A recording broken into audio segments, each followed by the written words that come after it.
A workflow is an organizational process, a work process that is either at the core of a business, like an order entry process, or that serves more of a supporting role, like a process for employee onboarding or a process to complete and route a purchase order. You can think of a workflow as a flow chart of actions that has a clear beginning, some sequential steps, and then an end. For example, this workflow is a small workflow designed to allow an employee to apply to be part of a management training program. First, the employee has an idea, they fill out a form, and then they submit that form to their immediate supervisor. It could be they carry it over to their boss's desk or put it in an email, or that it's something that's completed totally electronically. After their supervisor decides whether they should accept or reject this request, they forward the form on to the HR department, and the HR department then sends a letter back to the employee letting them know that they've either been accepted or rejected, and when the program will start if they've been accepted. It might be that there's another step as well. For example, here, for some employees or for some specific management training programs, after the immediate supervisor approves this person, they then send this request on to management, move it up the chain, so to speak.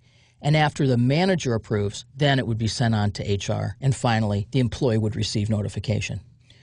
Workflows can also incorporate parallel branches. This one's a little more complex. Here we have an employee creating a presentation that will be used at the company's annual meeting. So here they are working away, creating the presentation. They send it to the marketing department where it goes through a buff up. It's all nice and clean now, but 3 different people need to sign off on it after the marketing department has worked with it. We have the chief financial officer, the CEO, and the chief operations officer. All of them need to sign off on it. And they don't need to do it in any particular order. As a matter of fact, putting them in an order might create a slowdown.